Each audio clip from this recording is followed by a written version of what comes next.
नमस्कार दोस्तों, स्वागत है आप सभी का आपके अपने YouTube चैनल स्टडी ट्री पर। दोस्तों, आज की क्लास में हम लोग कोशिका या सेल कह लें तो सेल से संबंधित या कोशिका से संबंधित जो तथ्य या फैक्ट बन सकते हैं उनको लेकर के अभी एग्जाम ओरिएंटेड कुछ फैक्ट्स पे केवल चर्चा करेंगे जो आपको वर्तमान समय में जो लगे हुए एग्जाम हैं, चाहे वो एसएससी जीडी के हों, चाहे फिर रेलवे के कांस्टेबल वगैरह के एग्जाम हो, इन एग्जाम्स के लिए जो फैक्चुअल कुछ क्वेश्चंस निकल सकते हैं कोशिका से संबंधित, चाहे वो खोज से हो, चाहे फिर वो नामकरण से हो कि किसको किस नाम से जाना जाता है। तो इन्हीं से तथ्यात्मक जानकारियों को हम लोग आज सबसे पहले पृथक करेंगे, उसके बाद डिटेल में फिर कोशिका विज्ञान की हम लोग चर्चा करेंगे। तो चलिए सेशन को प्रारंभ करते हैं और जानते हैं कोशिका विज्ञान को लेकर के कि कोशिका से संबंधित जो मेन तथ्य या फैक्ट हैं वो क्या हो सकते हैं। ठीक है, तो आज का जो हम लोगों का टॉपिक होगा वो संबंधित होगा कोशिका से। ठीक है, कोशिका या सेल से। ठीक, सेल या कोशिका क्या होती है, सबसे पहले तो यही बात आपको ध्यान रखनी है कि कोशिका किसको कहते हैं। तो देखिए, सेल की जब बात आती है, सेल या कोशिका, तो इसको लेके ध्यान रखना है कि ये किसी भी शरीर की, चाहे वो पेड़ पौधे हो, चाहे वो कोई जंतु हो, यानी कोई भी जीव हो या जीवित शरीर हो, इनके जो शरीर की सबसे छोटी यूनिट या इकाई कह लें वो कोशिका होती है, जिसमें सभी प्रकार के क्रियाएं संचालित होती हैं और उन्हीं कोशिकाओं से ही किसी शरीर का निर्माण भी होता है। तो कोशिका क्या है, इसकी जगह डिफिनीशन की बात करें तो डिफिनीशन कहता है कि cell is the smallest structural and functional unit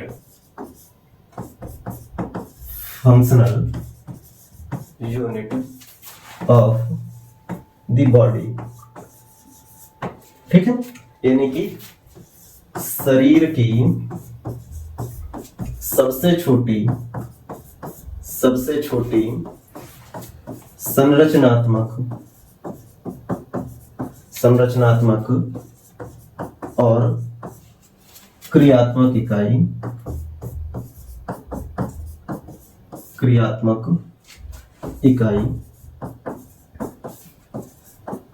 होती है।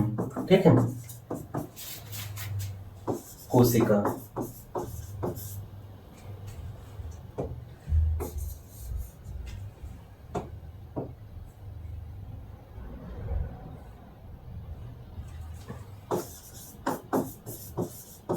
कोशिका के बारे में ध्यान रखना है, कोशिका क्या होती है। तो कोशिका किसी भी शरीर की सबसे छोटी संरचनात्मक और क्रियात्मक इकाई होती है। स्ट्रक्चरल एंड फंक्शनल यूनिट, शरीर की सबसे छोटी कौन सी होती है, कोशिका।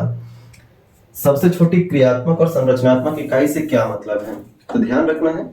संरचनात्मक का मतलब है कि किसी भी जीव का जो निर्माण है, उस निर्माण या उसकी संरचना स्ट्रक्चर को बनाने में जो सबसे पहली बेसिक स्ट्रक्चर होती है, बेसिक इकाई या यूनिट होती है, वो कोशिका होती है। जैसे किसी मकान के निर्माण के समय या घर के निर्माण के समय सबसे छोटे स्वरूप में आप एक ईंट को रखते हैं और उन्हीं ईंटों को जोड़ जोड़ करके आप दीवार से फिर आप पूरा का एक घर तैयार कर लेते हैं। तो ऐसे ही किसी बॉडी को निर्मित करने के लिए जो सबसे छोटी यूनिट होती है, जिससे ही बॉडी का निर्माण होता है, शरीर का निर्माण होता है, वो कोशिका होती है।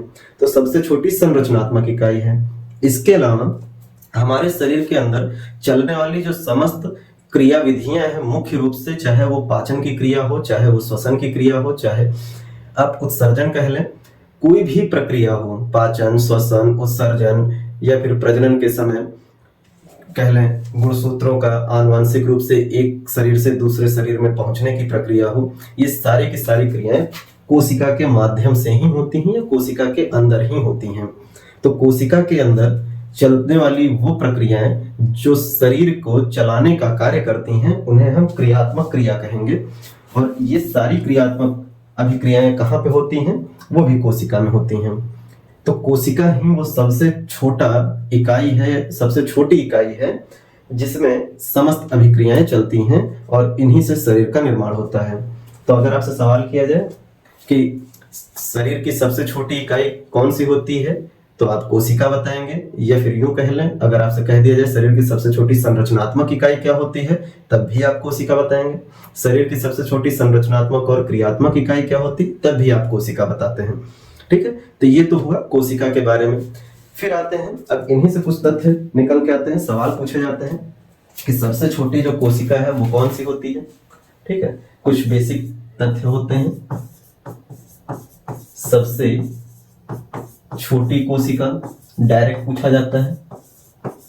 ठीक है, सबसे छोटी कोशिका तो मतलब ओवरऑल कंप्लीट पूछा जा रहा है, यानी कि स्मॉलेस्ट सेल। स्मॉलेस्ट सेल क्या होती है।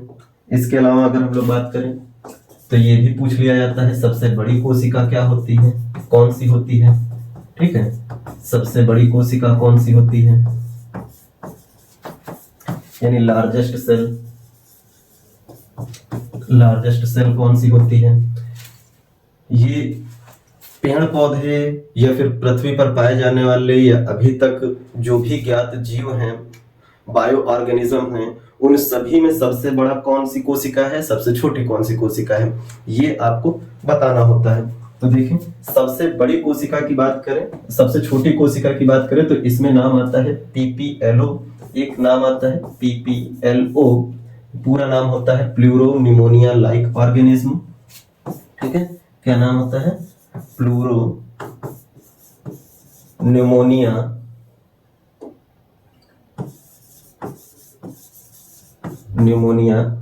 लाइक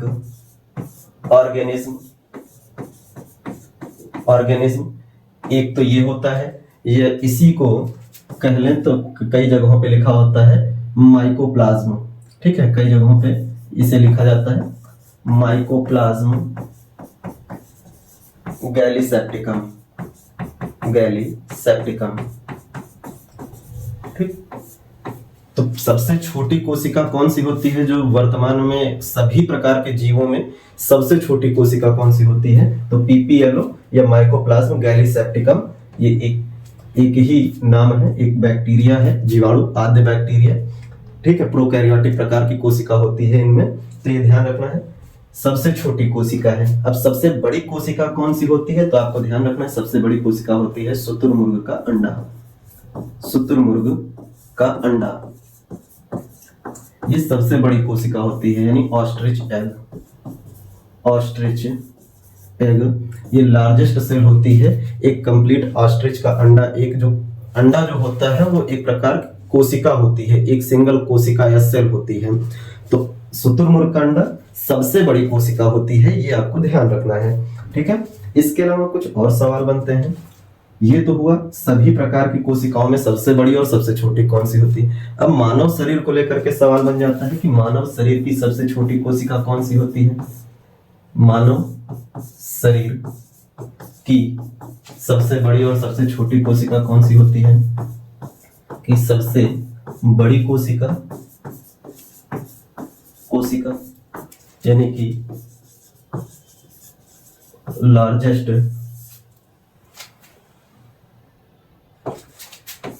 बड़ी बोला है, यानी बिगेस्ट। ठीक है, biggest cell of human body.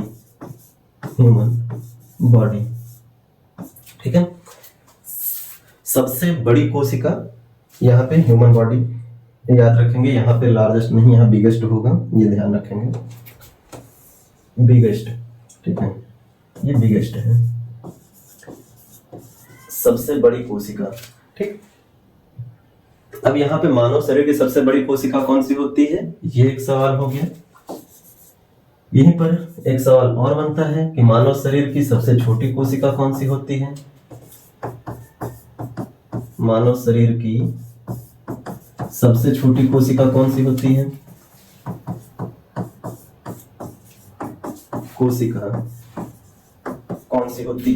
यानी कि smallest cell of human body कौन सी होती है। इसी के अलावा अगर हम लोग बात करें तो एक सवाल और इसी से जुड़ जाता है, सबसे बड़ी हो गई, सबसे छोटी हो गई, अब आता है मानव शरीर की सबसे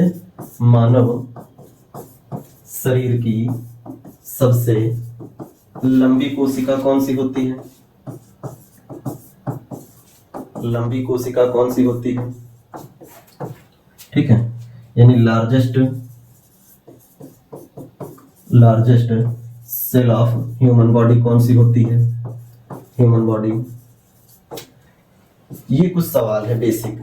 अब इनके जवाब क्या बनते हैं? तो देखिए, जब बात आती है कि मानव शरीर की सबसे बड़ी कोशिका कौन सी होती है, तो आपको ध्यान रखना है सबसे बड़ी कोशिका होती है जो मादा शरीर यानी फीमेल बॉडी के अंदर पाए जाने वाले अंडाणु ओवम जो होते हैं वो सबसे बड़ी कोशिका होते हैं। ठीक है, तो सबसे बड़ी कोशिका मानव शरीर। मानव शब्द का मतलब है इसमें मेल और फीमेल दोनों को कंबाइंड रूप से सवाल किया जा रहा है। ठीक है, कोई सेक्स डिवीजन नहीं है यहाँ पे, दोनों कंबाइंड रूप से एक ही रूप में मानव पढ़े जा रहे हैं। मनुष्य, मानव ऐसे शब्द आते हैं तो इसका मतलब है कि मेल और फीमेल कंबाइंड रूप से बात की जा रही है दोनों की।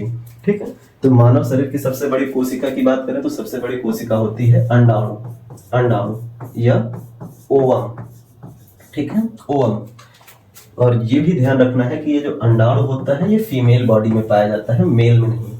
तो फीमेल बॉडी में पाए जाने वाली जो कोशिका है अंडाणु, जो कोशिका है ये सबसे बड़ी कोशिका है ओवरऑल सभी प्रकार के, अगर मेल और फीमेल को मिला लिया जाए तो। यहाँ पे बात करें तो मानव शरीर की सबसे छोटी कोशिका कौन सी होती है, तो ये ध्यान रखना है, ये होती है शुक्राणु। शुक्राणु यानी स्पर्म। और स्पर्म को लेकर ध्यान रखना है कि स्पर्म जो होता है ये मेल बॉडी में पाया जाता है, मेल बॉडी में। ठीक है, मेल बॉडी यानी कि मेल्स के अंदर पाया जाने वाला जो शुक्राणु होता है, स्पर्म होता है, ये शरीर मानव के कंबाइंड रूप से अगर देखा जाए तो शरीर की सबसे छोटी कोशिका होती है, यानी मेल फीमेल दोनों को मिला लिया जाए। अब यहीं से आपको ध्यान ये भी आना चाहिए कि अगर ये फीमेल बॉडी में है और यही सबसे बड़ी कोशिका है तो फीमेल में कोई ऐसी कोशिका होगी जो फीमेल के लिए छोटी कोशिका होगी, और मेल की ये कोशिका जो सबसे छोटी कोशिका है ओवरऑल, तो मेल के अंदर भी कोई ऐसी कोशिका होगी जो बड़ी कोशिका होगी। ऐसे सवाल आने चाहिए आपके मन में, इस पर भी हम लोग चर्चा करेंगे। एक अगला ये वाला सवाल है कि मानव शरीर की सबसे लंबी कोशिका कौन सी होती है, तो इसके बारे में आपको ध्यान रखना है। सबसे लंबी कोशिका होती है तंत्रिका कोशिका। तंत्रिका कोशिका जिसे न्यूरॉन कहा जाता है, न्यूरॉन, तंत्रिका कोशिका, ये सबसे लंबी कोशिका होती है, ये ध्यान रखना है मानव शरीर की। ठीक है, अब तंत्रिका कोशिका के बारे में ध्यान रखिएगा, ये न्यूरॉन है जो कि तंत्रिका तंत्र की सबसे छोटी यूनिट या इकाई कहलाती है। तो तंत्रिका तंत्र की सबसे छोटी यूनिट या इकाई के तौर पे किसको जाना जाता है? तंत्रिका कोशिका या न्यूरॉन को। जबकि इसी से मिलता जुलता एक नाम आता है नेफ्रॉन। नेफ्रॉन जो होता है ये वृक्क यानी किडनी की यूनिट होती है, इकाई होती है। तो वृक्क की इकाई अगर बोले या किडनी की यूनिट सबसे छोटी कौन सी होती है, तो नेफ्रॉन होती है। जबकि तंत्रिका तंत्र की सबसे छोटी यूनिट कौन सी होती है, तो तंत्रिका कोशिका या न्यूरॉन। कोशिका सबसे छोटी यूनिट, तो तंत्रिका तंत्र की सबसे छोटी यूनिट तंत्रिका कोशिका। ठीक, तो ये ध्यान रखिएगा, यहाँ लिख देते हैं इसको। ठीक है,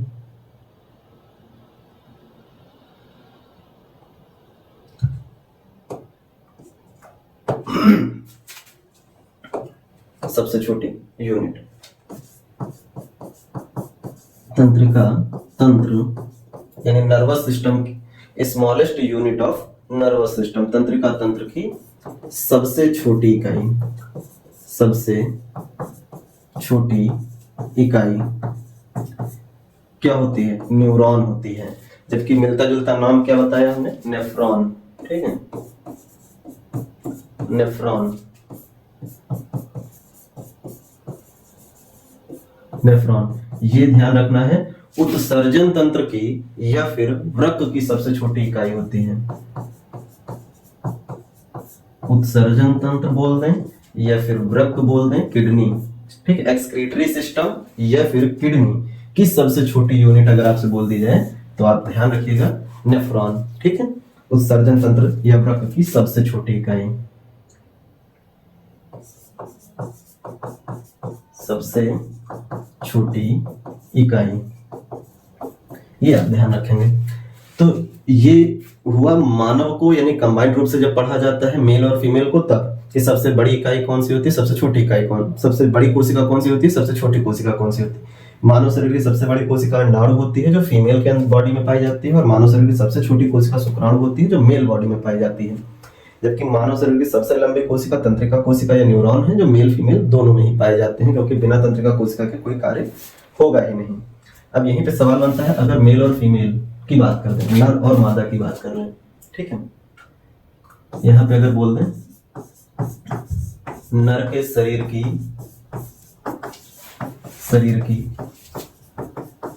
सबसे बड़ी कोशिका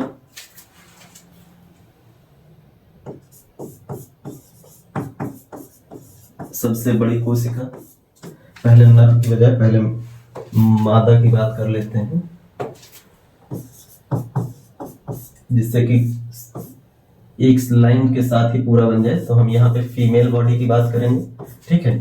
फीमेल बॉडी की सबसे बड़ी यानी कि बिगेस्ट सेल, लार्जेस्ट सेल दोनों में कॉमन होगा न्यूरॉन, लेकिन यहाँ पे बिगेस्ट सेल अलग आएगा।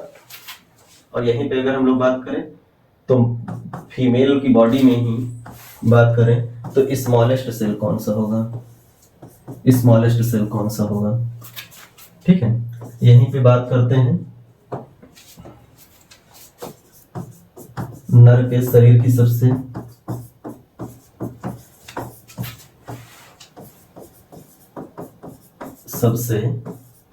बड़ी कोशिका यानी मेल बॉडी, ठीक है, की बात कर रहे हैं, और बिगेस्ट सेल की बात कर रहे हैं।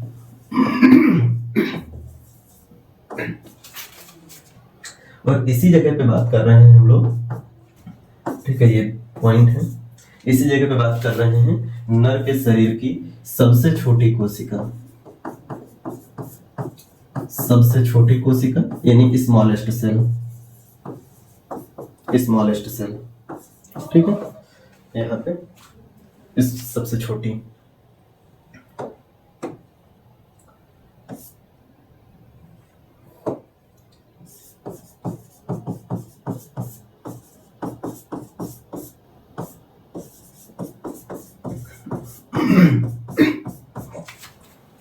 देखिए कॉमन रूप से अगर देखा जाए दोनों में, मेल फीमेल दोनों में अगर कॉमन रूप से, जैसे कि मानव को लेकर के जब पढ़ा जाता है तो यहाँ जो मादा शरीर की सबसे बड़ी कोशिका होती है अंडाणु या ओवम, ये सबसे बड़ी कोशिका है। फीमेल बॉडी की सबसे बड़ी कोशिका है जो मानव शरीर की भी सबसे बड़ी कोशिका बनती है। और नर के शरीर की सबसे छोटी कोशिका जो होती है वो होती है शुक्राणु या स्पर्म, ठीक है। स्पर्म जो ओवरऑल मेल और फीमेल दोनों को अगर पढ़ा जाए तो दोनों के हिसाब से सबसे छोटी कोशिका होती है। अब बीच में आ जाता है कि फीमेल बॉडी की सबसे छोटी कोशिका कौन सी है और मेल बॉडी की सबसे बड़ी कोशिका कौन सी है। तो यहाँ पे मस्तिष्क यानी ब्रेन की एक सेल आती है, नाम आता है ग्रेन्यूल सेल, ठीक है। क्या नाम आता है? ग्रेन्यूल सेल यानी ग्रेन्यूल कोशिका।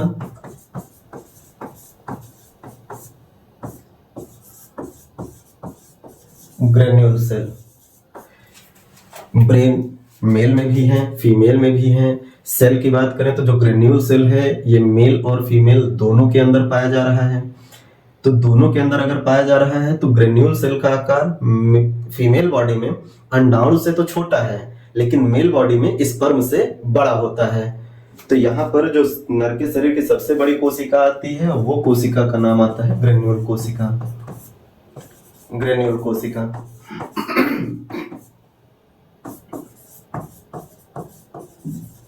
ग्रेन्यूल सेल, ठीक है। तो नर के शरीर की यानी मेल बॉडी की सबसे बड़ी कोशिका होती है ग्रेन्यूल कोशिका और सबसे छोटी होती है शुक्राणु या स्पर्म। फीमेल बॉडी की सबसे बड़ी कोशिका होती है अंडाणु जबकि सबसे छोटी होती है ग्रेन्यूल कोशिका। यहाँ पे आपको ध्यान रखना है कि ये जो मेल बॉडी और फीमेल बॉडी में है ये ग्रेन्यूल कोशिका ये कॉमन है। और ओवरऑल अगर देखा जाए तो सबसे बड़ी हो जाती है अंडाणु और सबसे छोटी हो जाती है शुक्राणु। जब मानव शरीर बोलते हैं इसको इस तरह से समझ सकते हैं। अगर स्ट्रक्चर के आधार पर देखा जाए तो आप कह सकते हैं कि ये जो है इतनी बड़ी अगर कोशिका को हम मान ले कि ये अंडाणु है या ओवम है तो इसके सामने ग्रेन्यूल कोशिका का आकार कुछ ऐसे है, ठीक है।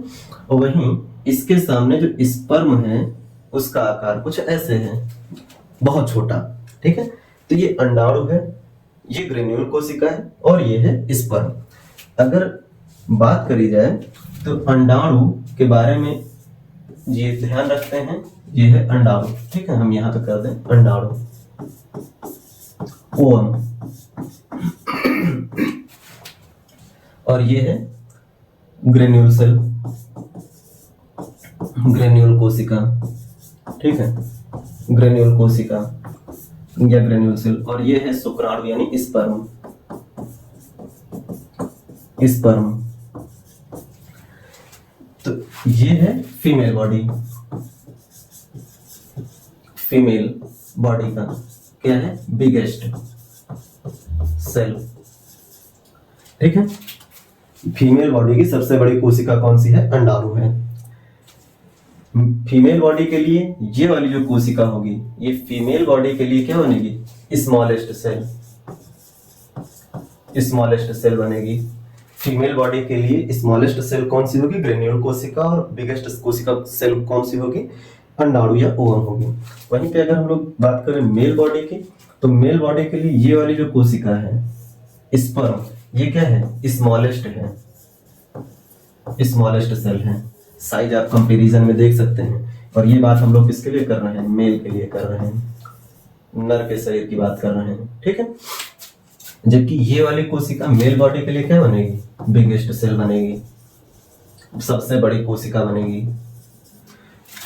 तो मानव शरीर की सबसे बड़ी कोशिका है ग्रेन्यूल कोशिका, और यही कोशिका मानव शरीर नहीं, नर के शरीर की सबसे बड़ी कोशिका है ग्रेन्यूल कोशिका, और यही कोशिका फीमेल बॉडी के लिए आपको सबसे छोटी कोशिका के तौर पे दिखाई देगी। अगर ओवरऑल कॉमन देखा जाए तो मेल और फीमेल दोनों को मिला करके हम लोग पढ़ते हैं क्या, ह्यूमन या मानव बोलते हैं। मेल और फीमेल ये दोनों कॉमन रूप से क्या पढ़े जाते हैं, ह्यूमन पढ़े जाएंगे, ह्यूमन बोले जाएंगे, मानव, ठीक है। अब कॉमन रूप से मानव बोले जा रहे हैं मेल और फीमेल। तो ओवरऑल अगर देखा जाए तो सबसे बड़ा दिखाई दे रहा है अंडाणु और सबसे छोटा दिखाई दे रहा है शुक्राणु। इसीलिए जब मानव शरीर की बात करता है कि मानव शरीर की सबसे बड़ी कोशिका कौन सी होती है, तो आप अंडाणु की बात करते हैं, और सबसे छोटी कोशिका की बात करते हैं तो शुक्राणु की बात करते हैं। बीच में ग्रेन्यूल सेल की बात नहीं आती है। लेकिन जब सेपरेट करते हैं, मेल को अलग करते हैं, फीमेल को अलग करते हैं, तो ग्रेन्यूल सेल फीमेल बॉडी के लिए सबसे स्मॉलेस्ट सेल का काम करती है और मेल बॉडी के लिए बिगेस्ट सेल का काम करती है। तो ये आपको ध्यान रखना है।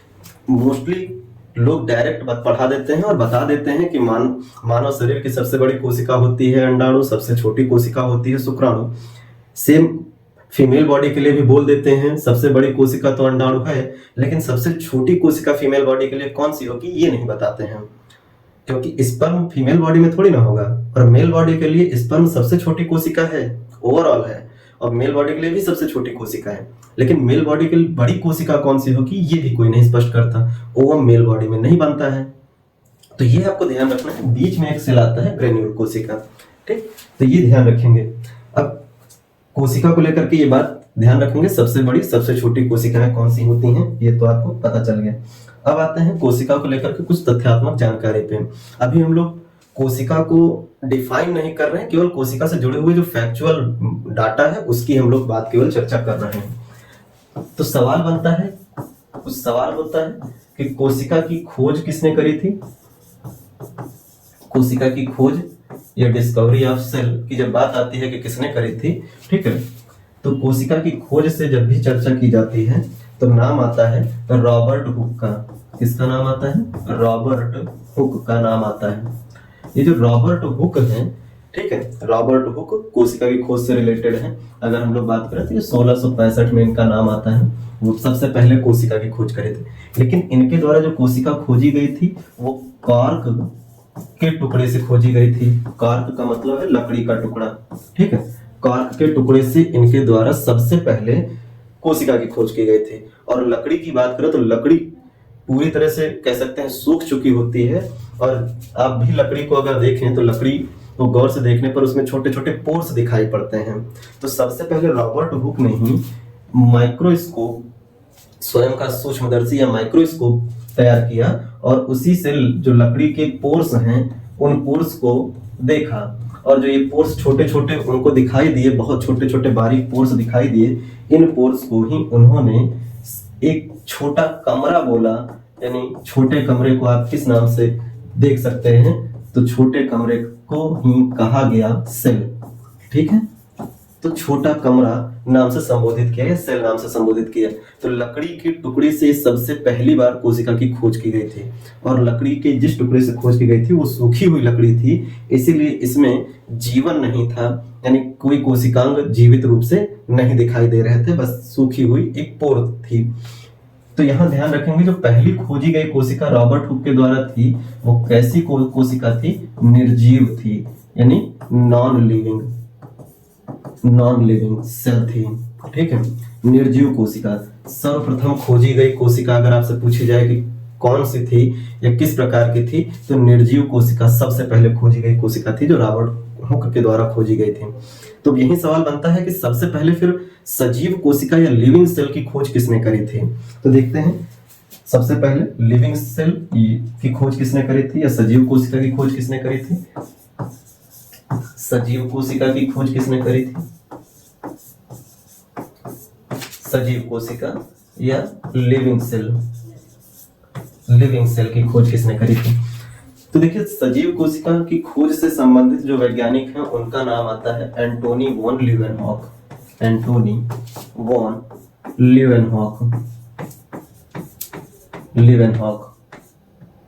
ठीक है, एंटोनी वॉन लीवेनहॉक जो है वो सर्वप्रथम ऐसे वैज्ञानिक हैं या व्यक्ति हैं जिनके द्वारा सजीव कोशिका की खोज की गई थी, और वो जो सजीव कोशिका की खोज की गई थी वो कह सकते हैं स्वतंत्र जीवित कोशिका भी आप कह सकते हैं कि स्वतंत्र जीवित कोशिका की खोज सर्वप्रथम किसने करी थी, तो एंटोनी वॉन लीवेनहॉक ने करी थी। और पूछा जाता है कि किस रूप में करी थी, तो रूप जीवाणु यानी बैक्टीरिया के रूप में करी थी।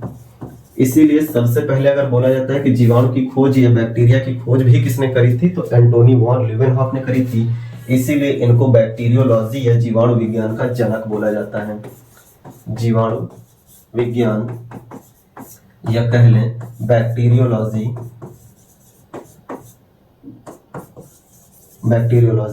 का जनक या फादर कहा जाता है। तो अगर आपसे कहा जाए बैक्टीरियोलॉजी का फादर किनको कहा जाता है, तो एंटोनी वॉन लीवेनहॉक को कहा जाता है, या जीवाणु विज्ञान का जनक एंटोनी वॉन लीवेनहॉक का।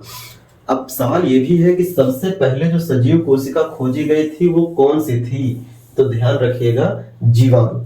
सबसे पहले सर्वप्रथम खोजी गई सजीव कोशिका, सर्वप्रथम खोजी गई सजीव कोशिका कौन सी थी, जीवाणु। ऑप्शन दे देता है, सवाल बनाता है सर्वप्रथम खोजी गई कोशिका कौन सी थी, ऑप्शन दे देता है जीवाणु, कवक, विषाणु, ऐसे करके सवाल देते हैं ऑप्शन। तो आपको ध्यान रखना है सर्वप्रथम खोजी गई कोशिका कौन सी थी, जीवाणु थी, जो सजीव के तौर पे खोजी गई, और ये स्वतंत्र जीवित कोशिका के रूप में कार्य करते हैं। स्वतंत्र जीवित मतलब इंडिपेंडेंट इकाई के तौर पे। जैसे हम लोगों की बॉडी है तो कई सारे जो बहुत सारी कोशिकाएं हैं, उन कोशिकाओं से निर्मित हुआ है हम लोगों का शरीर। इनमें कोई एक कोशिका अपने आप कार्य नहीं करती है, जबकि जीवाणुओं की कोशिकाएं, कुछ जीवाणु की कोशिकाएं जो होती हैं वो प्रोकैरियोटिक कोशिका के तौर पे कार्य करती हैं।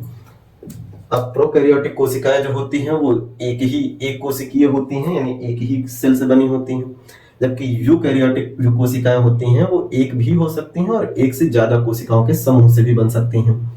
तो स्वतंत्र जीवित कोशिका यानी इकलौती एक यूनिट के तौर पे जो कोशिका है उसकी खोज किसने करी थी, तो एंटोनी वॉन लीवेनहॉक के द्वारा की गई थी, ये ध्यान रखेंगे।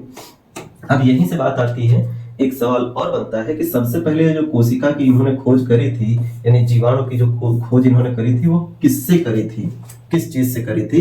तो यहाँ कुछ किताब कह सकते हैं, कुछ किताब दूसरा कुछ लिखते हैं, कुछ किताब दूसरा कुछ लिखते हैं, तो हम यहाँ पे सभी की बात कर लेंगे। मोस्टली किताबें जो होती हैं वो कह देती हैं कि जो जीवित कोशिका की खोज है वो दांत की खुरचन से की गई थी। ठीक है, दांत की जो ऊपर की लेयर होती है उसकी खुरचन जो होती है उससे की गई थी। सबसे पहले जीवित कोशिका की खोज। कुछ जगहों पे ये लिखा जाता है, कह देते हैं कि बारिश के पानी से इन्होंने खोजा था, बारिश के पानी में सबसे पहले इनके द्वारा जीवित कोशिका देखी गई थी, यानी जीवाणु खोजी गई थी। कुछ जगहों पे ये लिख देते हैं आंख के आंसू में देखे थे, आंख के आंसू में, ठीक है। तो आंख के आंसू हो, बारिश का पानी हो या दांत की खुरचन हो, जीवित कोशिका या जीवाणु की खोज सबसे पहले किसने करी थी? एंटोनी वॉन लीवेनहॉक ने। मोस्ट ऑफ द टाइम आपको जो ऑप्शन मिलता है उस ऑप्शन में आपको दांत की खुरचन या बारिश का पानी दिखाई पड़ता है ऑप्शन के तौर पे। अगर ये तीनों ऑप्शन दिखाई पड़े तो आप ध्यान रखिएगा दांत की खुरचन को प्रेफरेंस देंगे, ठीक है, कि दांत की खुरचन से ही जीवित कोशिका की खोज की गई थी। लेकिन अगर दांत की खुरचन ऑप्शन में नहीं है तो बारिश के पानी को सेकंड प्रेफरेंस पे रखेंगे। अगर ये भी ऑप्शन में नहीं है तो आंख के आंसू को प्रेफरेंस देंगे कि सबसे पहले जीवित कोशिका की खोज कहां से की गई थी? एंटोनी वॉन लीवेनहॉक के द्वारा। तो ये तो कोशिका की खोज से संबंधित हुई। अब जो रॉबर्ट हुक हैं, इनको लेकर के ये बात आती है कि जो रॉबर्ट हुक हैं, इन्होंने अपने जो ये कोशिका संबंधित जो भी खोज है जो इन्होंने कांच के टुकड़े से करी, और इस कोशिका की खोज से संबंधित जो भी मत हैं, विचार हैं, थ्योरीज हैं, वो किस में दिया या किस पुस्तक में दिया? तो पुस्तक का नाम आता है माइक्रोग्राफिया, माइक्रोग्राफिया, ठीक है। तो ये ध्यान रखना, माइक्रोग्राफिया ये पुस्तक है, पुस्तक या बुक है किसकी? रॉबर्ट हुक की। तो रॉबर्ट हुक की बुक है माइक्रोग्राफिया, जिसमें ही इन्होंने अपनी कोशिका संबंधित सभी प्रकार के विचार या मत प्रस्तुत किए थे। अब आते हैं कोशिका को लेकर के, कोशिका के अंदर कुछ कोशिकांग भी पाए जाते हैं, ठीक है। कोशिकांग जो कोशिका के अंदर विभिन्न प्रकार की क्रियाविधियों के संचालन का कार्य करते हैं। अभी हम लोग पूरा डिटेल नहीं करेंगे, केवल नाम के साथ चीजों को अटैच करते चलेंगे, ठीक है।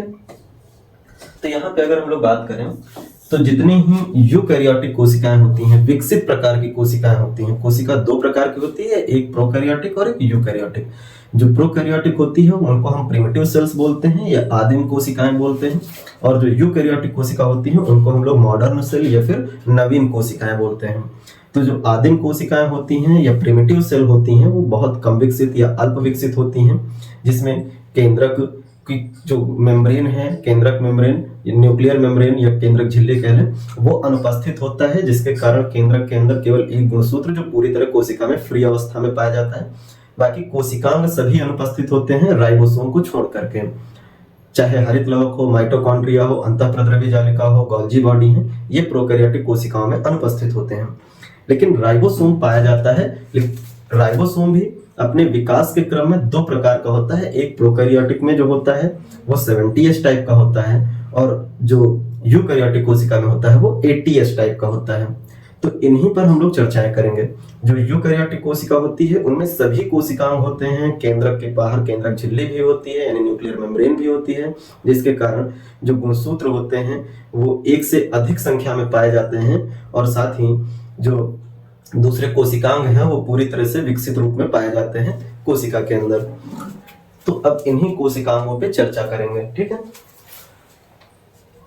एक इमेज आपको दिखा रहे हैं, इमेज के हिसाब से अगर देखते हैं, जैसे ये है। अगर इसको आप देखें, इस इमेज को देखें, तो इस इमेज में ये जो आपको देखने को मिल रहा है ये है केंद्रक, ठीक है। जो सेंटर में आपको दिखाई पड़ रहा है ये वाला हिस्सा, ये केंद्रक है, न्यूक्लियस है, ठीक है।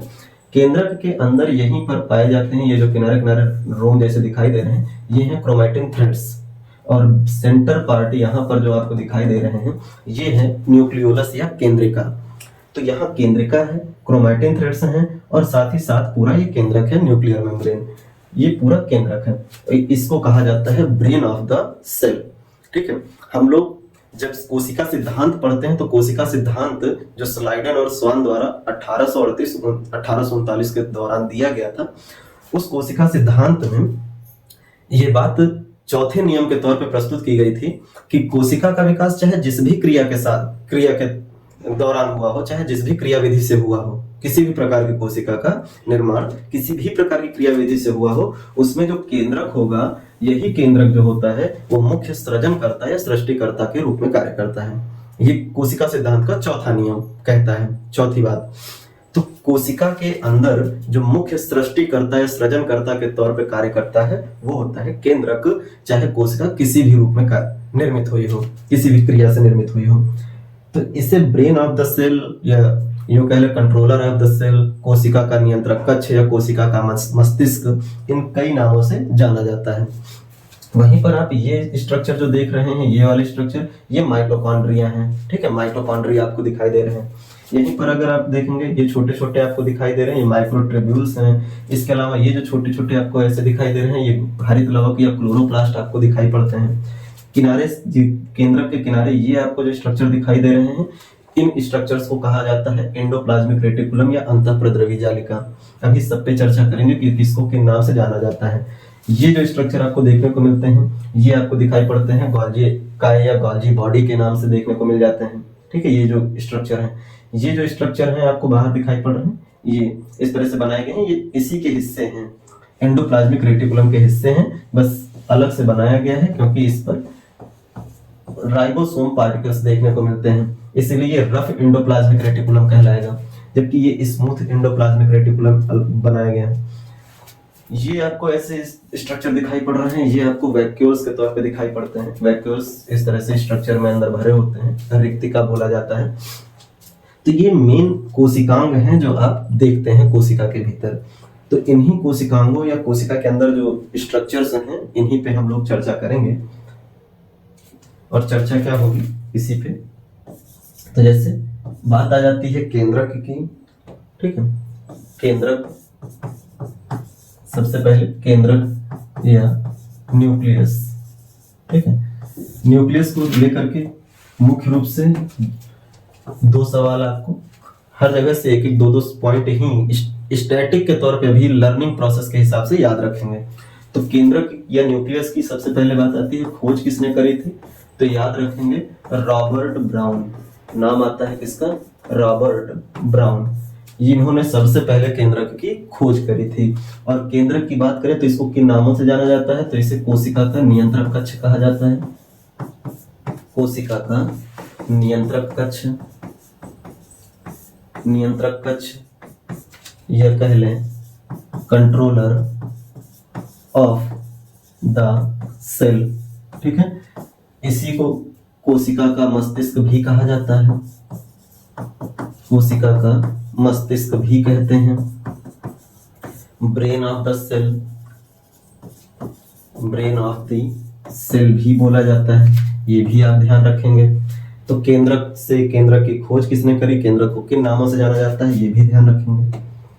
अब केंद्रक के अंदर मौजूद दो प्रमुख संरचनाएं होती हैं, एक होता है केंद्रिका और एक होता है गुणसूत्र, ठीक है। तो केंद्रिका से रिलेटेड याद रखेंगे कि केंद्रिका जो है इसकी खोज किसने करी थी, केंद्रिका या न्यूक्लियोलस, ठीक है, न्यूक्लियोलस। इसकी अगर खोज की बात करें तो इसकी खोज करी थी, खोज नाम आता है फिलिप फोंटाना, फिलिप फोंटाना।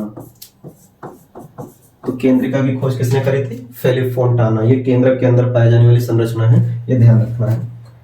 फिर नेक्स्ट अगर बात करें तो केंद्रक के अंदर एक और संरचना होती है जिसको हम लोग कहते हैं गुणसूत्र या क्रोमैटिन या क्रोमोसोम्स, ठीक है। तो नाम आता है गुणसूत्र यानी क्रोमोसोम्स,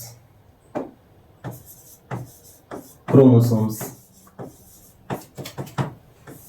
क्रोमोसोम्स, क्रोमोसोम, गुणसूत्र, इससे भी ध्यान रखना है। खोज, तो गुणसूत्र की खोज करी थी सबसे पहले फ्लेमिंग ने, ठीक है, इन्होंने गुणसूत्र की खोज करी थी।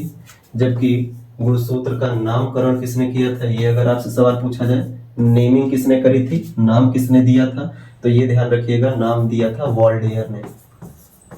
वॉल्डेयर ने सबसे पहले नामकरण किया था गुणसूत्र का, यानी क्रोमोसोम्स नाम दिए थे। क्रोमोसोम्स या गुणसूत्र के बारे में इसका उपनाम याद रखिएगा कि इसको किन नामों से जाना जाता है, तो इसे आनुवांशिकता की इकाई कहा जाता है, आनुवांशिकता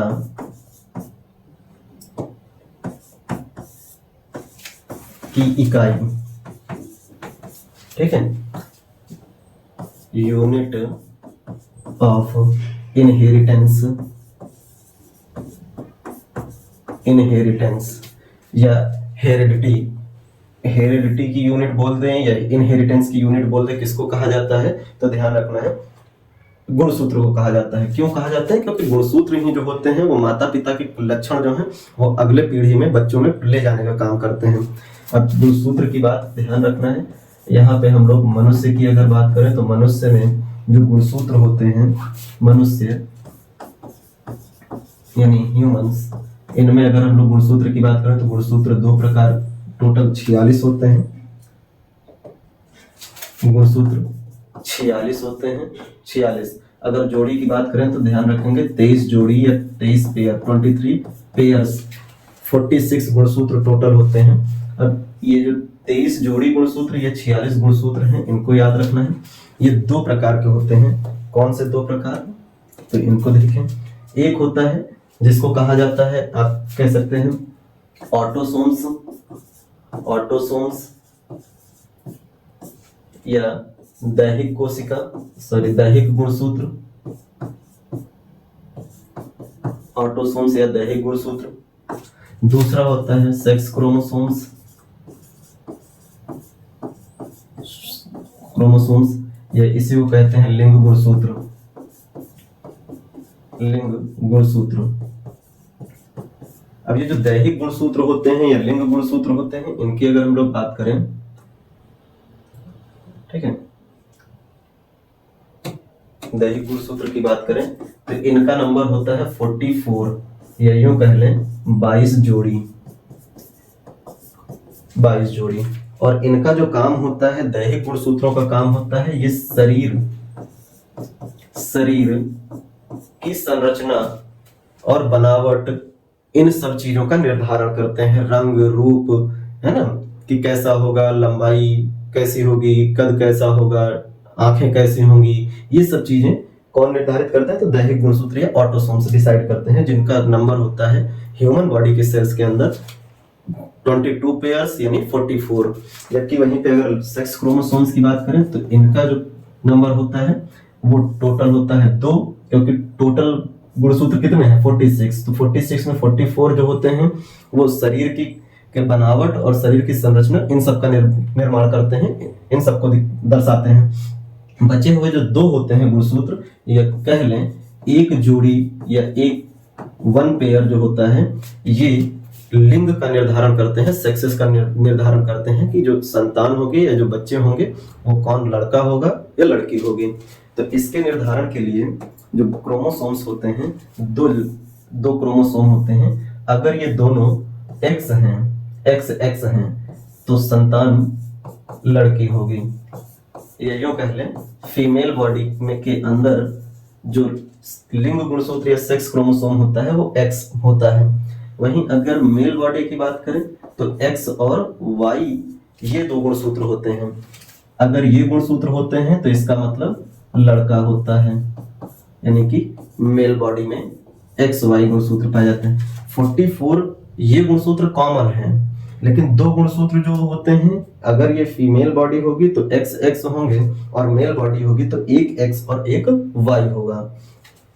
और यही ध्यान रखना है कि फीमेल बॉडी में दोनों एक्स क्रोमोसोम होते हैं, एक्स गुणसूत्र होते हैं, जबकि मेल बॉडी में एक एक्स और एक वाई क्रोमोसोम होता है।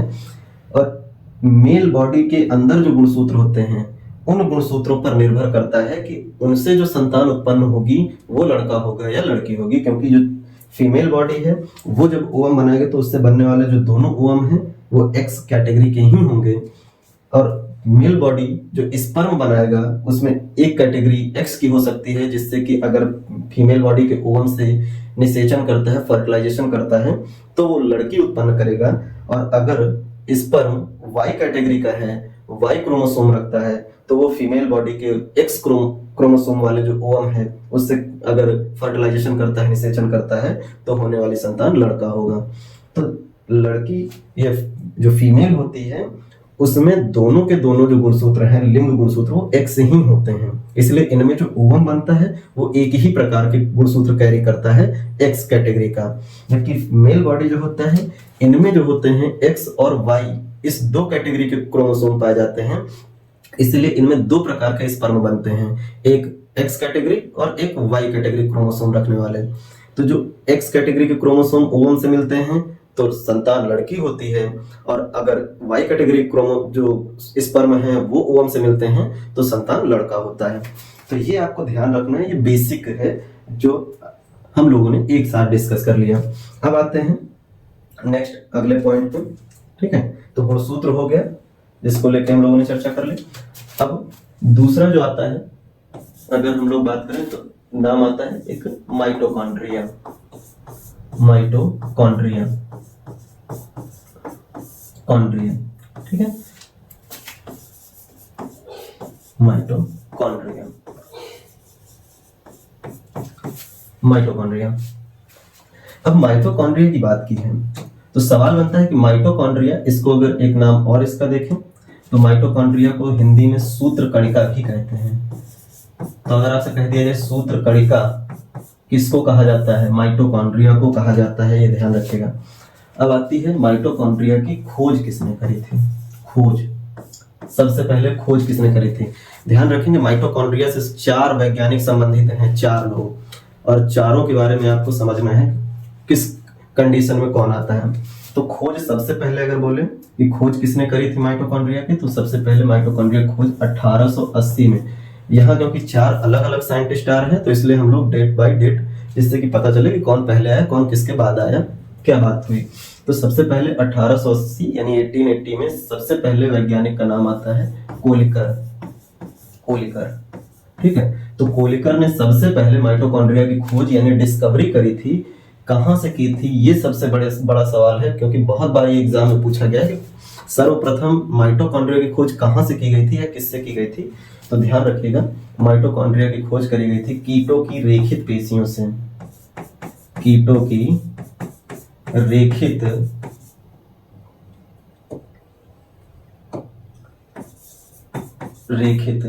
पेशियों से।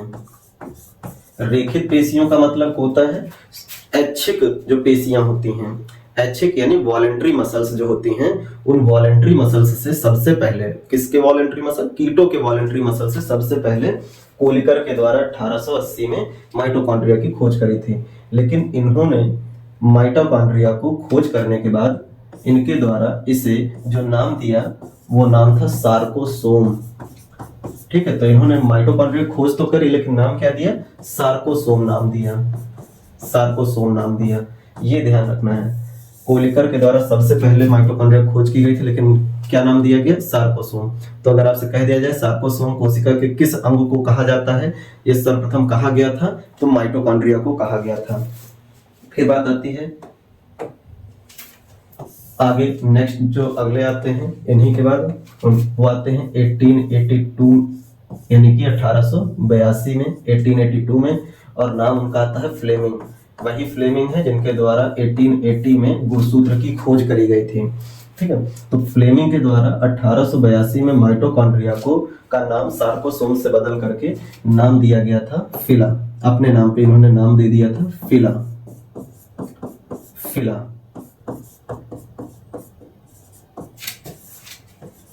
नाम दिया। तो अगर आपसे कहा जाए माइटोकॉन्ड्रिया को फिला नाम किसने दिया था, तो फ्लेमिंग ने दिया था, ये ध्यान रखिएगा।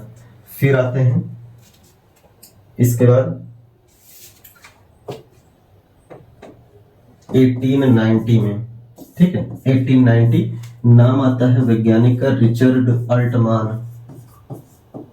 अल्टमान, तो इनके द्वारा कोलिकर ने सबसे पहले कीटों की रेखित पेशी में माइटोकॉन्ड्रिया देखा गया, नाम दिया गया सार्कोसोम। फिर फ्लेमिंग आए, सार्कोसोम का नाम बदला, फिला नाम दिया। फिर रिचर्ड अल्टमान आए 1890 में और इन्होंने इस माइटोकॉन्ड्रिया का नाम सार्कोसोम से फिला, फिला के बाद इन्होंने एक नया नाम दिया और वो नाम था बायोप्लास्ट। बायोप्लास्ट नाम दिया, ये ध्यान रखेंगे। और इसके बाद अगर हम लोग बात करें तो नेक्स्ट जो अगले आते हैं 1898 में अगले आते हैं चार्ल्स बेंडा।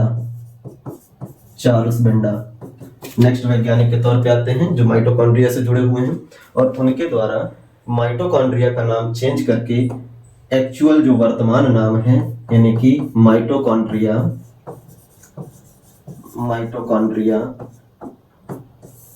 नाम दिया।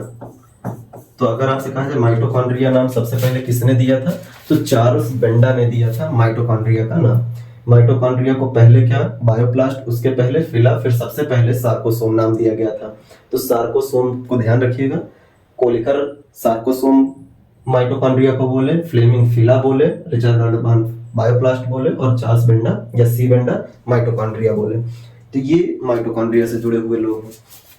अब यहीं पे एक बात ध्यान रखेंगे, माइटोकॉन्ड्रिया को कहा जाता है कोशिका का पावर हाउस या ऊर्जा घर। कोशिका का पावर हाउस, ठीक है, या यूं कह लें ऊर्जा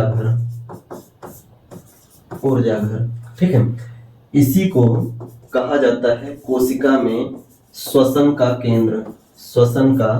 केंद्र, रेस्पिरेटरी सेंटर। अगर आपसे कह दिया जाए सेल का रेस्पिरेटरी सेंटर क्या होता है, रेस्पिरेटरी सेंटर, तो भी आपको ध्यान रखना है किसको कहा जाता है, माइटोकॉन्ड्रिया को कहा जाता है। तो माइटोकॉन्ड्रिया को कोशिका का पावर हाउस या श्वसन केंद्र भी कहते हैं। तो ये ध्यान रखिएगा, खोज से संबंधित इतने लोग हैं जो आप देख चुके हैं। अब आते हैं दूसरे नाम पे जल्दी, ठीक है। फिर कोशिका के अंदर बात आती है, अगर देखा जाए तो जैसे लवक की बात आ जाती है, लवक या प्लास्टिड्स की बात आ जाती है, ठीक है। लवक या प्लास्टिड या लवक की बात करें तो ये प्लांट सेल के अंदर पाया जाता है। इसको ध्यान रखना है, प्लांट सेल के अंदर लवक देखने को मिलता है। और लवक की बात की जाए तो सबसे पहले खोज करी थी अर्नेस्ट हीकल ने। लवक की खोज करी थी सबसे पहले अर्नेस्ट हीकल ने सर्वप्रथम लवक की खोज करी थी। और ये प्लांट सेल के अंदर पाए जाते हैं, जो कि 3 तरह के दिखाई पड़ते हैं। कौन कौन से, एक होता है अवर्णी लवक, जिसको कहा जाता है ल्यूकोप्लास्ट। इसका मतलब होता है ये जिन कोशिका के पेड़ पौधों के जिन कोशिकाओं में ये वाला लवक पाया जाता है अवर्णी, उनका कोई रंग नहीं होता है, कोई कलर नहीं होता, वो कलरलेस यानी व्हाइट दिखाई पड़ते हैं। जैसे अगर आपसे कहा जाए आलू में कौन सा लवक होता है तो आप अवर्णी लवक बोलते हैं। पेड़ पौधों की जड़ों में कौन सा लवक पाया जाता है तो अवर्णी लवक पाया जाता है, यह ध्यान रखेंगे। दूसरा आ जाता है वर्णी लवक। और वर्णी लवक की बात करें तो इसको कहा जाता है क्रोमोप्लास्ट, यानी कि इससे पेड़ पौधों के किसी पर्टिकुलर हिस्से में एक निश्चित कलर दिखाई पड़ता है, चाहे वो लाल हो, चाहे वो कह सकते हैं बैगनी हो, चाहे पीला हो, चाहे नारंगी हो, है ना। इस तरीके के जो रंग दिखाई पड़ते हैं पेड़ पौधों के किसी फूल के या फल के किसी भाग में, तो वो वर्णी लवक होता है। जैसे अगर गाजर का नारंगी रंग आपसे बोल देता है तो आप कहते हैं कैरोटीन होता है। लाल रंग गाजर का किसके कारण, तो एंथोसायनिन के कारण होता है। वहीं अगर आपसे कह दिया जाए कि जो टमाटर है उसका लाल रंग किसके कारण, तो लाइकोपीन होता है। इस तरीके से आप कलर बताते हैं कि किसका कलर किस कारण से होता है, तो कौन सा वर्णक पाया जाता है, तो वर्णी लवक पाए जाते हैं, जो अलग अलग टाइप के दिखाई पड़ते हैं, ठीक है। हर एक स्थान पे अलग। पत्तियों का जो पीला रंग हो जाता है वो किसके कारण होता है, तो वो वर्णी लवक यानी कि जो कैरोटीन होता है उसके कारण होता है। तो ये क्रोमोप्लास्ट को ध्यान रखेंगे, इससे पेड़ पौधों के अलग अलग भागों के रंग अलग अलग दिखाई देते हैं, ठीक। अब यहीं पे बात आती है हरित लवक, तीसरा एक बनता है हरित लवक, या इसी को कहा जाता है क्लोरोप्लास्ट, ठीक है। अवर्णी का मतलब कलरलेस, कोई कलर नहीं। वर्णी का मतलब कोई भी कलर निश्चित तौर पे देखने को मिल जाता है। लेकिन हरित लवक को ध्यान रखना है कि ये हरे रंग की बात करता है, कि हरा रंग जो होता है वो किसके कारण होता है, तो जिस भी हिस्से में पेड़ पौधों के हरा रंग होता है वहां हरित लवक पाया जाता है।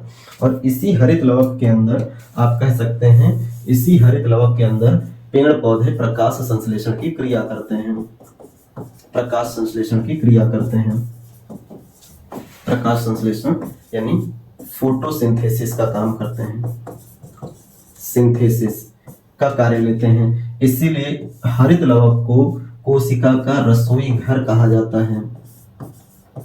कोशिका का रसोई घर कहा जाता है। रसोई घर, kitchen of the cell, kitchen of the cell बोला जाता है। कोशिका का रसोई घर कहा जाता है। लेकिन यहाँ एक बात और यहाँ ध्यान रखिएगा कि हरित लवक के अंदर जो हरा रंग देने के लिए मुख्य रूप से जिम्मेदार वर्णक होता है या पिगमेंट होता है, वो होता है पर्णहरिम। ठीक है, पर्णहरिम या यूं कह लें, इसी को कहा जाता है क्लोरोफिल। क्लोरोफिल, पर्णहरिम या क्लोरोफिल जो होता है, ये हरित लवक के अंदर मेन वर्णक होता है, जिसके कारण ही पेड़ पौधों की जो हिस्से यानी पत्तियां हो या फिर कोई साकी या पौधे जो हर्ब्स होते हैं, उन पौधों की जो तने हो या कंप्लीट पेड़ ही हो, वो पूरी तरह से हरा दिखाई पड़ता है इन्हीं पर्णहरिम के कारण, क्लोरोफिल के कारण। और क्लोरोफिल के अंदर ही फोटोसिंथेसिस मुख्य रूप से कार्य करती है, जबकि स्थान उपलब्ध कराता है हरित लवक क्लोरोप्लास्ट। तो स्थान देने के कारण इसको रसोई घर कहते हैं। लेकिन जिसमें प्रकाश संश्लेषण होता है यानी जो बर्तन होता है, वो होता है पर्णहरिम, यूटेंसिल। ठीक है, तो फोटोसिंथेसिस प्रक्रिया के लिए बर्तन का काम कौन करता है, जिसमें प्रकाश संश्लेषण क्रिया होती है, तो वो होता है पर्णहरिम। इसी के अंदर कार्बन डाइऑक्साइड और जल जो होते हैं, वो आपस में सनलाइट की प्रेजेंस में एक दूसरे से रिएक्शन करते हैं और ग्लूकोज का निर्माण करते हैं, साथ ही ऑक्सीजन को बाहर निकालते हैं। और ये पूरी प्रक्रिया यानी बर्तन के अंदर ये पूरी प्रक्रिया होने के लिए जो जगह देता है, वो होता है हरित लवक, इसीलिए इसको किचन बोला जाता है। तो ये बेसिक बात हुई। अब थोड़ा सा एक पॉइंट और इसी जगह से आपको ध्यान रखना है। पॉइंट क्या है, तो हरित लवक के अंदर जो पर्णहरिम ये पिगमेंट होते हैं ना, ये भी दो प्रकार के होते हैं मुख्य रूप से। एक होता है पर्णहरिम ए और एक होता है पर्णहरिम बी, यानी क्लोरोफिल ए और क्लोरोफिल बी। पूछ लेता है कि इस फॉर्मूला पूछ लेता है, रासायनिक सूत्र पूछ लेता है, क्लोरोफिल ए का रासायनिक सूत्र क्या होता है और क्लोरोफिल बी का रासायनिक सूत्र क्या होता है। तो इनका रासायनिक सूत्र भी आपको ध्यान रखना है। तो रासायनिक सूत्र होता है क्लोरोफिल ए का C55H72N4O5 Mg, ये क्लोरोफिल ए का केमिकल फॉर्मूला होता है, C55H72N4O5 Mg। जबकि क्लोरोफिल बी की बात की जाए तो इसका केमिकल फॉर्मूला होता है C55H70N4O6 Mg। ये क्लोरोफिल बी का केमिकल फॉर्मूला होता है। यहाँ पे एक बात नोटिस करेंगे तो ध्यान आएगा कि ये जो Mg है, मैग्नीशियम है, ये एक धात्विक तत्व है, मेटेलिक एलिमेंट है, जबकि बाकी कार्बन, हाइड्रोजन, नाइट्रोजन और ऑक्सीजन ये नॉन मेटेलिक एलिमेंट्स हैं, अधात्विक तत्व हैं। तो सवाल ये बनता है कि क्लोरोफिल या क्लोरोप्लास्ट या क्लोरोफिल के अंदर कौन सा धात्विक तत्व पाया जाता है या धातु तत्व पाया जाता है, तो सवाल निकल के आता है मैग्नीशियम। तो यहाँ ध्यान रखेंगे, सवाल क्या है, हरित लवक में धातु तत्व कौन सा होता है, कौन सा धातु तत्व पाया जाता है, धातु तत्व तो मैग्नीशियम, ठीक है, Mg। जैसे ह्यूमन बॉडी की बात करते हैं, हम लोगों के अंदर बात करते हैं कि रक्त में कौन सा तत्व पाया जाता है या धातु तत्व पाया जाता है, तो आप आयरन की बात करते हैं, लोहे की बात करते हैं। वैसे ही हरित लवक के पर्णहरिम में कौन सा धातु तत्व पाया जाता है, तो मैग्नीशियम होता है धातु तत्व के रूप में, क्योंकि पर्णहरिम का फॉर्मूला ही आपको देखने को मिलता है। तो इसमें कार्बन, हाइड्रोजन, नाइट्रोजन, ऑक्सीजन ये तो नॉन मेटेलिक एलिमेंट है, अधात्विक, लेकिन मैग्नीशियम एक मेटेलिक एलिमेंट है, धात्विक तत्व होता है। तो ये बेसिक ध्यान रखना है आपको, ठीक है। इसके अलावा अगर हम लोग बात करें तो हरित लवक के अंदर एक बात और याद रखिएगा, और वो बात क्या है कि इसके अंदर, हरित लवक के अंदर पर्णहरिम के अलावा भी कुछ वर्णक या पिगमेंट होते हैं। जैसे कि अगर बात करें तो इसी के अंदर पाया जाता है, हरित लवक के अंदर ही होता है एक पिगमेंट कैरोटीन, और एक होता है जैंथोफिल, ठीक है, वर्णक होते हैं। कैरोटीन और जैंथोफिल वर्णक कहाँ पाए जाते हैं, हरित लवक के अंदर पाए जाते हैं। इन्हीं में से कैरोटीन का जब पेड़ पौधे की पत्तियों के अंदर पर्णहरिम या क्लोरोफिल डिग्रेड होने लगता है, कम होने लगता है और कैरोटीन बढ़ना शुरू हो जाता है तो पत्तियों का रंग पीला पड़ जाता है। इसी को नियंत्रित करने का कार्य करता है ज़ैंथोफिल। ठीक है, बाकी इसको डिटेल में जब हम लोग देखेंगे तो वहां पे हम लोग इस पर प्रॉपर चर्चा करेंगे। अभी बेसिक तथ्य जो फैक्ट्स पे चलते हैं। तो ये लवक से रिलेटेड जो मेन पॉइंट फैक्ट्स के रूप में या तथ्य के रूप में पूछे जा सकते हैं वो हम लोगों ने देख लिया। अब नेक्स्ट आते हैं अगला, लवक के आगे अगर हम लोग बात करें तो कुछ और बन जाते हैं, जैसे नाम आता है अंतःप्रद्रवी जालिका। प्रद्रवी जालिका, ठीक है, एंडोप्लाज्मिक रेटिकुलम, एंडोप्लाज्मिक रेटिकुलम, ठीक है। तो एंडोप्लाज्मिक रेटिकुलम जो है वो आपको ध्यान रखना है। रेटिकुलम, ठीक। अब सवाल ये बनता है कि इस एंडोप्लाज्मिक रेटिकुलम या अंतःप्रद्रवी जालिका की खोज किसने करी थी? खोज तो वैज्ञानिक का नाम आता है के.आर. पोर्टर। क्या नाम आता है? के.आर. पोर्टर, ठीक है, के.आर. पोर्टर। तो के.आर. पोर्टर ने अंतःप्रद्रवी जालिका की खोज करी थी, ये आपको ध्यान रखना है। इसे किस नाम से जाना जाता है? तो इसको ध्यान रखेंगे, इसे कोशिका का कंकाल तंत्र कहा जाता है। कोशिका का कंकाल तंत्र, कंकाल तंत्र कहते हैं skeleton system of the cell, system of the cell, कंकाल तंत्र, जो कोशिका को एक निश्चित संरचना या आकार, दृढ़ता प्रदान करता है, हार्डनेस प्रदान करता है। अगर एंडोप्लाज्मिक रेटिकुलम ना हो तो फिर कोशिका की एक निश्चित शेप या संरचना दिखाई नहीं पड़ेगी, हार्डनेस नहीं होगी। लेकिन यहाँ ये भी ध्यान रखना है कि अंतःप्रद्रवी जालिका भी दो प्रकार के होते हैं। एक होती है खुरदरी अंतःप्रद्रवी जालिका, यानी कि रफ एंडोप्लाज्मिक रेटिकुलम, और दूसरी होती है चिकनी अंतःप्रद्रवी जालिका। चिकनी यानी स्मूथ एंडोप्लाज्मिक रेटिकुलम। खुरदरी के बारे में पूछा जाता है, खुरदरी अंतःप्रद्रवी जालिका किस कारण से खुरदरी होती है? किस कारण से? तो इस पर राइबोसोम पाए जाते हैं, राइबोसोम पाए जाते हैं। तो अंतःप्रद्रवी जालिका के जिस हिस्से पर, एंडोप्लाज्मिक रेटिकुलम के जिस हिस्से पर राइबोसोम्स प्रेजेंट होते हैं उसे खुरदरी एंडोप्लाज्मिक रेटिकुलम कहते हैं, और जिस हिस्से पर प्रेजेंट नहीं होते हैं उसे चिकनी अंतःप्रद्रवी जालिका कहेंगे। अब राइबोसोम के होने के कारण खुरदरी अंतःप्रद्रवी जालिका प्रोटीन के निर्माण में काम करती है, प्रोटीन के निर्माण में सहायता करती है। कार्य अगर बोला जाए तो निर्माण में सहायक होती है। वहीं पर अगर चिकनी अंतःप्रद्रवी जालिका की बात करें तो इससे ध्यान रखिएगा, ये लिपिड का स्राव करती है, लिपिड, ठीक है, वसा, फैट या लिपिड का स्राव, सिक्रीशन ऑफ लिपिड, तो लिपिड का स्राव करती है, सिक्रीशन करती है। तो ये ध्यान रखना है अंतःप्रद्रवी जालिका को लेकर के। नेक्स्ट पॉइंट पे आते हैं।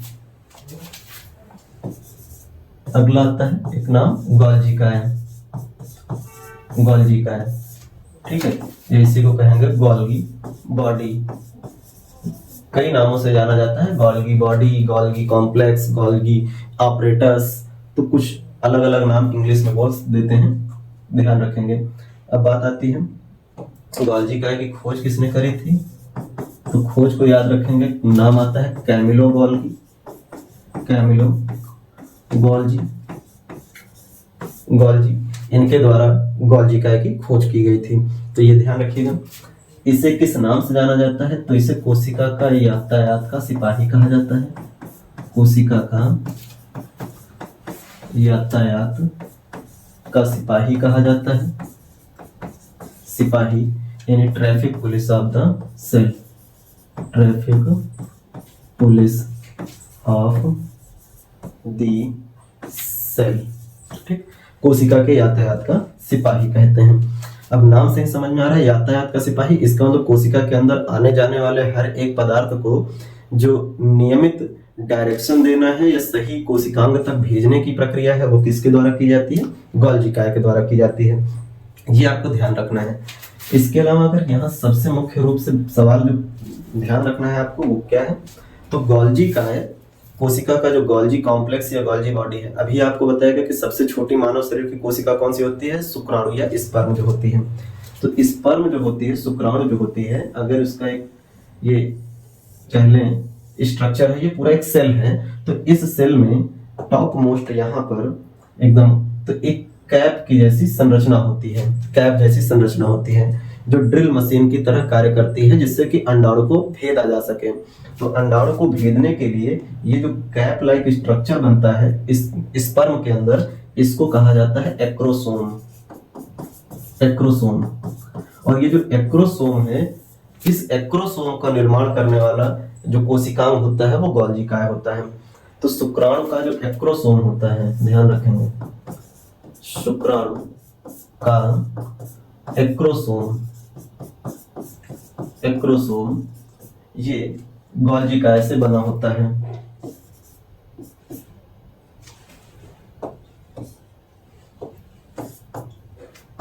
का निर्माण करता है, ठीक है, जिससे कि क्या होता है, अंडाणु को भेदा जा सके। ओवम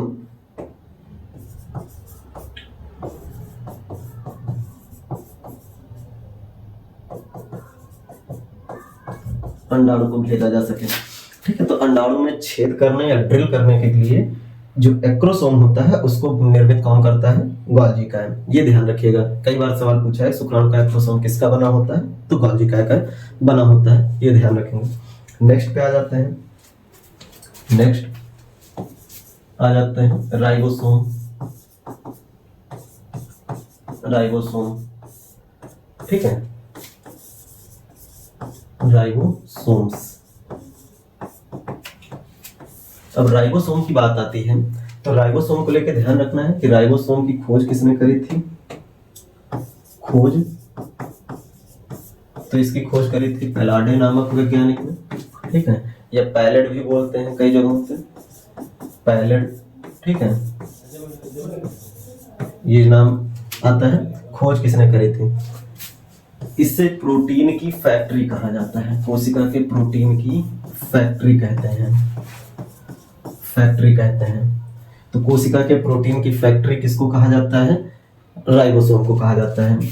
ये भी ध्यान रखना है, दो प्रकार के होते हैं, दो प्रकार के होते हैं, एक होता है 70S टाइप और एक होता है 80S टाइप। जो S है ये यूनिट है राइबोसोम को मापने की, तो ध्यान रखेंगे, एक सवाल यहीं से बना देते हैं। सवाल क्या है, राइबोसोम को मापने की इकाई क्या होती है, राइबोसोम को मापने की इकाई, मापने की इकाई क्या होती है। तो अगर आपसे कहा जाए मापने की इकाई क्या होती है, तो ध्यान रखिएगा स्वीडबर्ग यूनिट, स्वीडबर्ग यूनिट या इकाई, ठीक है। तो राइबोसोम को किस इकाई में मापा जाता है, स्वीडबर्ग यूनिट में मापा जाता है, ये ध्यान रखेंगे। जो 70S टाइप का राइबोसोम होता है, इसके लिए भी ये याद रखना कि इसका जो 2 यूनिट में बना होता है, एक बड़ी यूनिट एक छोटी यूनिट, और 80S जो होता है ये भी बड़ी और छोटी यूनिट में बना होता है। तो सवाल यहाँ पे ये बनता है कि बड़ी यूनिट, जो छोटी यूनिट होती है, छोटा वाला जो इकाई होता है, उस यूनिट की माप कितनी होती है, तो 30S होती है, और जो बड़ी यूनिट होती है इसकी माप कितनी होती है, तो 50S होती है। 80S टाइप में कितना होता है, तो छोटी यूनिट जो होती है इसकी माप होती है 40S, और जो बड़ी यूनिट होती है इसकी माप होती है 60S, ठीक है। तो छोटी यूनिट 30, बड़ी यूनिट 50, ये आपस में मिलकर 70S राइबोसोम बनाते हैं। यहाँ पे बात आती है, जब ये निर्माण करते हैं तो निर्माण के दौरान 10S यूनिट का आपस में कोलैप्स कर जाते हैं, इसलिए टोटल जब मापा जाता है तो 70S बचता है, क्योंकि 10 यूनिट एक दूसरे के ऊपर कोलैप्स हुए हैं। यहाँ पर अगर बात करें तो ये जब एक दूसरे यूनिट एक दूसरे के साथ कार्य करते हैं, तो कंप्लीटली जब इनको एक साथ मापा जाता है तो ये 80S बन जाते हैं, और 20 यूनिट जो होती हैं ये एक दूसरे के ऊपर कोलैप्स कर जाते हैं, यानी 40 का 20, 40 का 10 और 60 का 10, ये एक दूसरे के ऊपर आ जाते हैं, जिससे कि पूरी कंप्लीट स्ट्रक्चर को बना सकें। तो ये बेसिक कुछ पॉइंट्स हैं जिनको आप याद रखिएगा। फिर यहीं पे बात करें, नाम आता है लाइसोसोम, लाइसोसोम, ठीक है, लाइसोसोम, लाइसोसोम। लाइसोसोम को लेके याद रखिएगा, लाइसोसोम की खोज करी थी डी डुवे ने। खोज किसने करी थी? तो डी डुवे नाम आता है, डी डुवे इनके द्वारा की गई थी। और इसे कहा जाता है आत्महत्या की थैली, आत्महत्या की थैली, ठीक है। Suicidal bag, suicidal bag of the cell. अब ये सुसाइडल बैग क्यों कहलाता है? तो लाइसोसोम के अंदर जो होता है एक विशेष प्रकार का एंजाइम पाया जाता है और उस एंजाइम को कहते हैं हाइड्रोलेज, हाइड्रोलेज, ठीक है, एंजाइम। तो हाइड्रोलेज एंजाइम जो होता है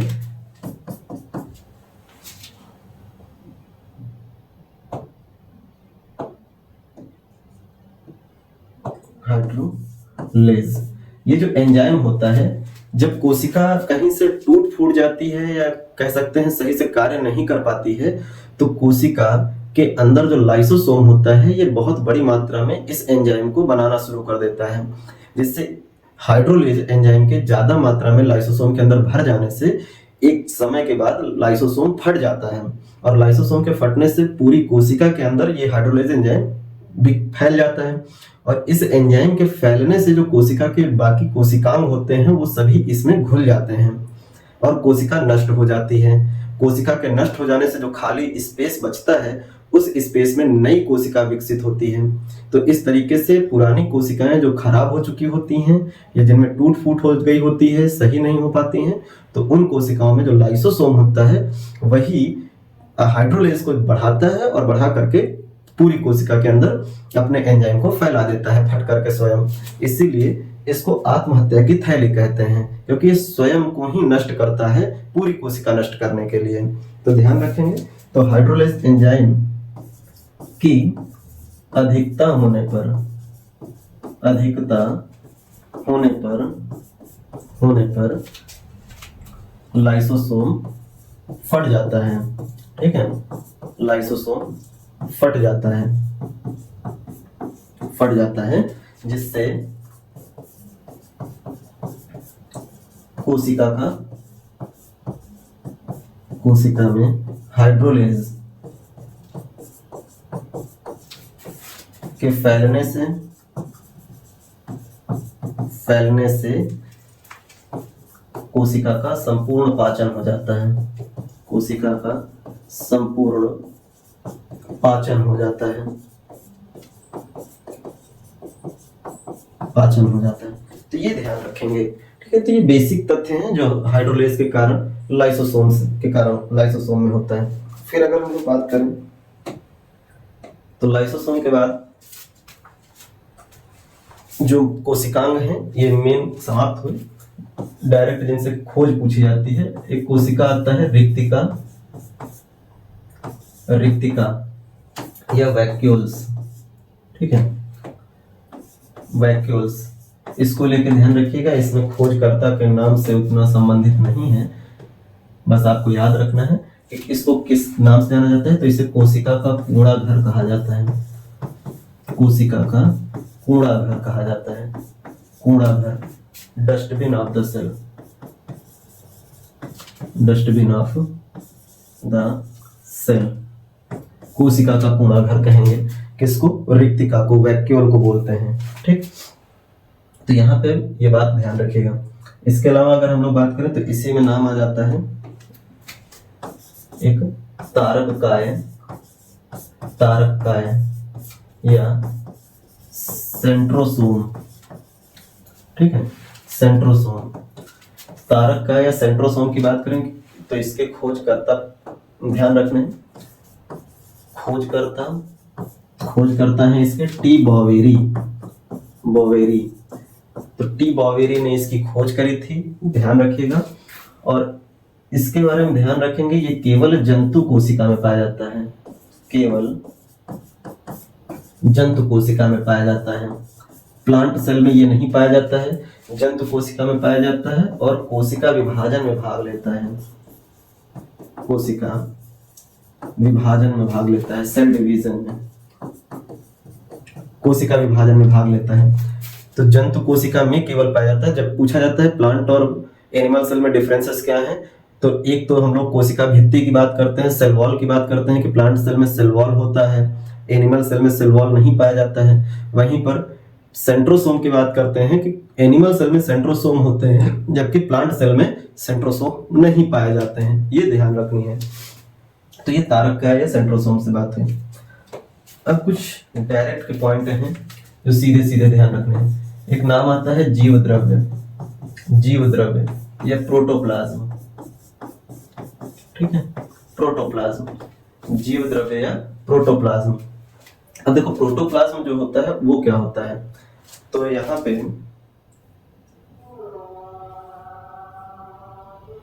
जो ये कोशिका की हम लोग संरचना देख रहे हैं, इस कोशिका की संरचना में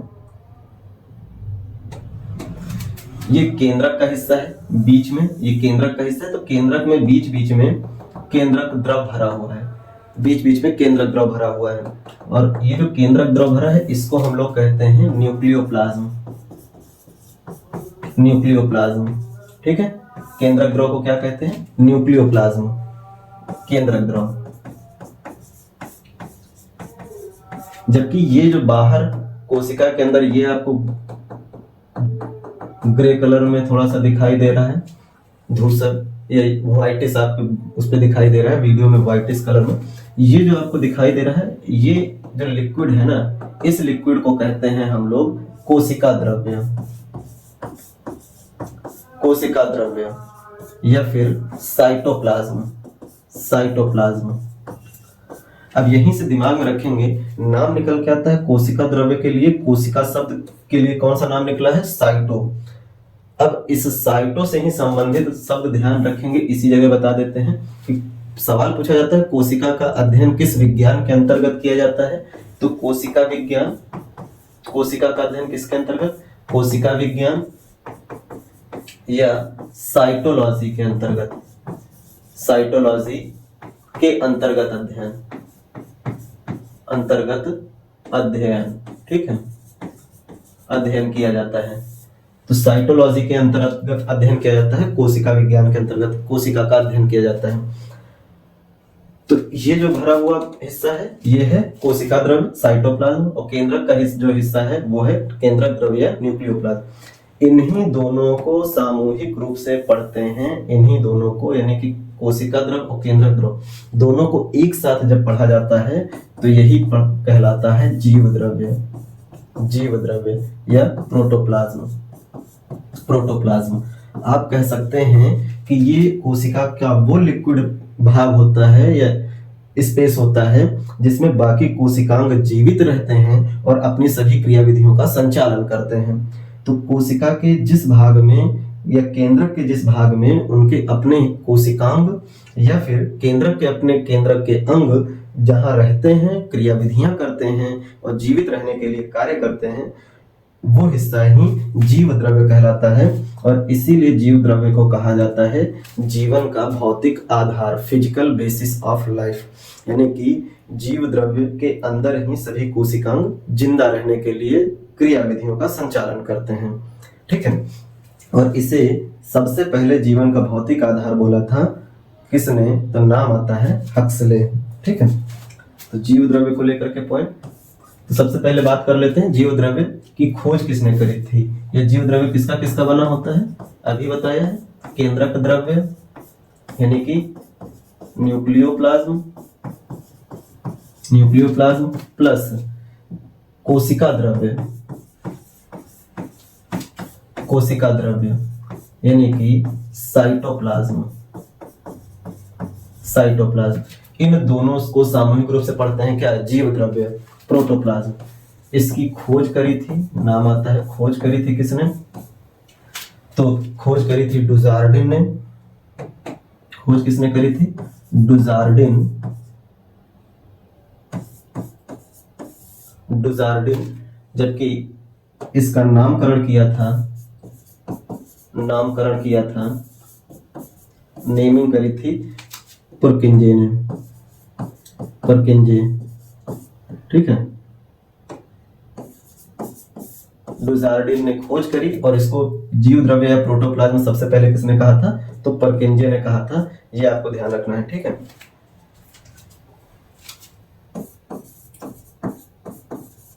पुरकिंजे,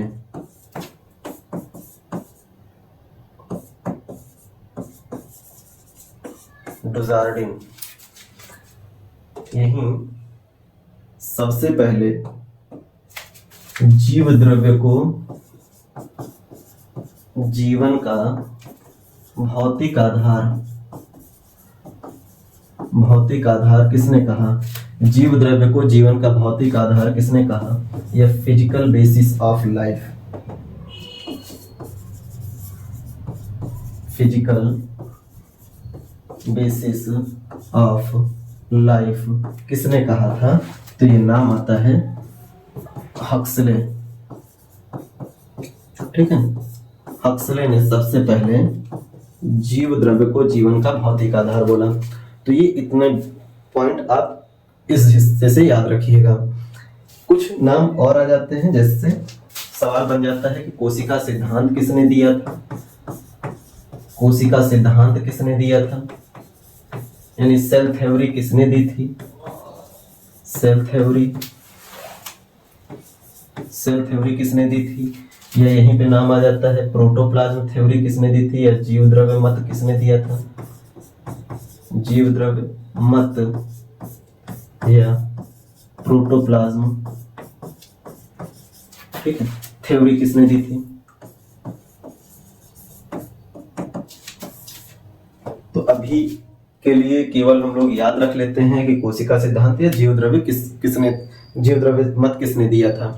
तो कोशिका सिद्धांत के लिए नाम आता है स्लाइडेन और स्वान का, स्लाइडेन और स्वान का, ठीक है, स्वान का।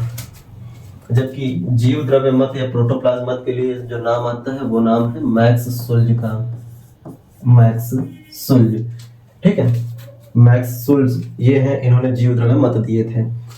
अब इसी जगह पे बस ये बात ध्यान रख लेंगे कि स्लाइडेन ने जो कोशिका सिद्धांत दिया था ये 1838 में दिया था और इन्होंने पादप कोशिका को लेकर के अपनी थ्योरी दी थी, ठीक है। शॉर्ट में पॉइंट केवल है, अभी तथ्य हैं, अंदर अभी नहीं जा रहे हैं, केवल तथ्यात्मक जानकारी पे। जबकि 1839 की बात आती है, 1839, और स्वान के द्वारा सबसे पहले जंतु कोशिका को लेकर के मत दिए गए थे और दोनों के मत को मिला करके, दोनों के जो थ्योरी हैं उनको मिला करके 1838-39 का सेल थ्योरी बोला जाता है। इसमें टोटल 4 पॉइंट निकल के आते हैं, ठीक है, उस पर भी हम लोग चर्चा करेंगे। क्रमशः सारी बातें निकल के आती हैं। और जीव द्रव्य मत यानी जीव द्रव्य किस तरह से कार्य करता है, इसके क्या कह सकते हैं, कोशिका के विभाजन में, कोशिका के निर्माण में, संरचना में और कार्य में जीव द्रव्य का क्या रोल आता है, इसको लेकर के मैक्स सुल्ज ने जीव द्रव्य मत दिया था।